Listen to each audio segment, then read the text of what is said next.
appraise a night. Mont is a small American city that marches to its own tune, in more ways than one. Take a stroll down Main Street here, and you won't find the Gap or Walmart.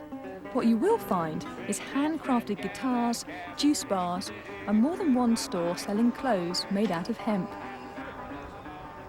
And this is how a lot of people here buy their vegetables, not from a grocery store, but fresh from the ground at the community garden. Then there's this, a very unusual greenhouse on the outskirts of town, where a Canadian scientist named Todd is turning garbage into food.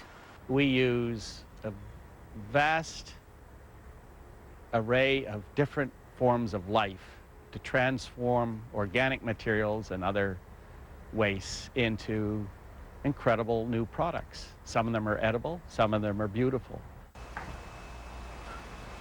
Morning, John. How are you? Good to see you. Nice seeing you. John Todd and the other scientists who work here have created an ecosystem in which one product's waste is turned into another's food. It's a cycle of life that produces absolutely no waste, but lots of different food, from mushrooms to fish. These guys are really very remarkable because they can filter the full volume of a large tank. And it all begins with this, spent grain, the solid waste that comes out of a brewery right next door. It's mixed with the straw bedding from an organic chicken farm and injected with mushroom spores. Do that. The result is the greenhouse's first crop, oyster mushrooms that are sold to local restaurants. But that's just the beginning. So this is the next stage in the process where this material, complete with all of this, gets put into these bins where earthworms break this down and convert it to deep soil. Here you should be able to, there they are, you can see the earthworms there. The rich soil becomes the second byproduct of that grain, fertilizer that's sold to local farmers. But the worms that breed here have another job to do in the next stage of production.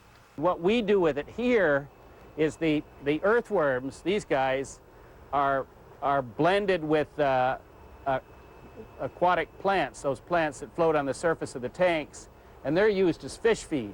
The fish they're feeding are yellow perch and tilapia.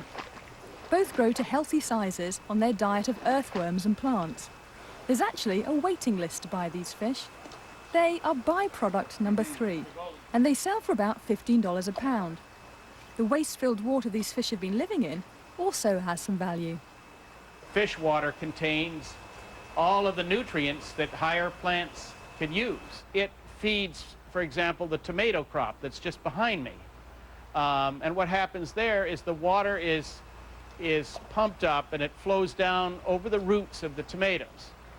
And the tomatoes they have bacteria that live on the roots, the little microbes, and they take the toxic ammonia out of the water and convert it to their own nutrients. Tomatoes that live off a fish tank's wastewater become a plump and juicy byproduct number 4. This is the final stage in the process. The manure or the solid waste from the fish is pumped off the bottom of the tanks up into these tanks, and inside these tanks we raise an animal that feeds on that manure, and that's the giant freshwater prawn. The prawns eat the solid waste from the water. Then that same water, cleansed of ammonia by the tomatoes and of manure by the prawns, is pumped back into the fish tanks. And when those prawns get to be big enough, they become byproduct number 5 and are sold as food themselves. That's John Todd's vision of how agriculture should work. We really are students of things like forests and coral reefs and eelgrass communities and mangroves and farm ponds and so on. It's trying to understand what they do naturally and then adapting what they do naturally into a food system is what we do. And Burlington is reaping the rewards of that food system. At local restaurants and markets, the people here are buying and eating the products of John Todd's scientific research. Almost everyone here knows what he's up to, and most of them think it's a great idea. Burlington and John Todd seem to be made for each other. I mean, Todd came to us with a vision, which has really supported our efforts in becoming a sustainable community.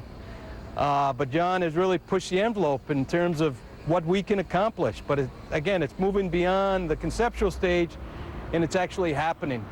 This is where it's happening. A small field that'll soon be converted into a massive version of John's greenhouse. By this time next year, Burlington's Food Enterprise Centre will be up and running. A number of small businesses and small farms will link up to create an ecosystem in which one company's waste is another one's raw material, just like in the greenhouse. The energy to power the entire system is also right there for the taking. Right beside the park, a wood-burning power plant is releasing steam into the air. Some of that steam will be diverted to provide the eco-park's power.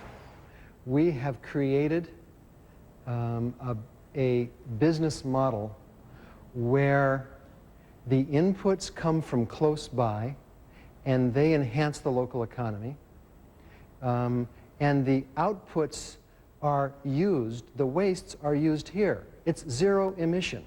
And like in John's greenhouse, it's all going to start with beer.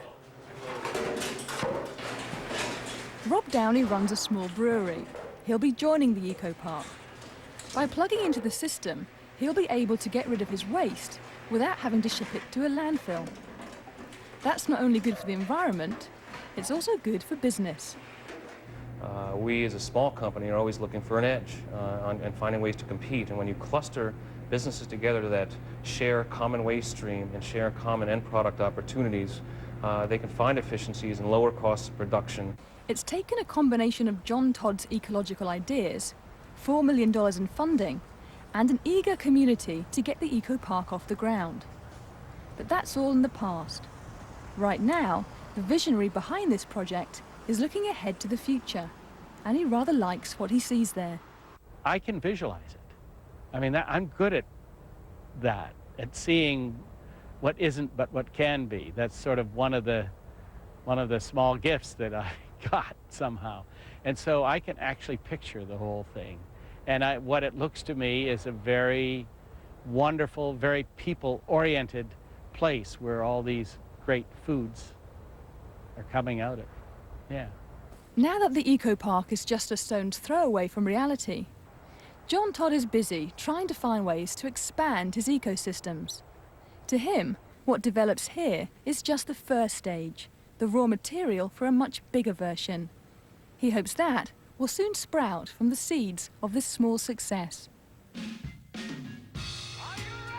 After the break, think about this. You toss and you turn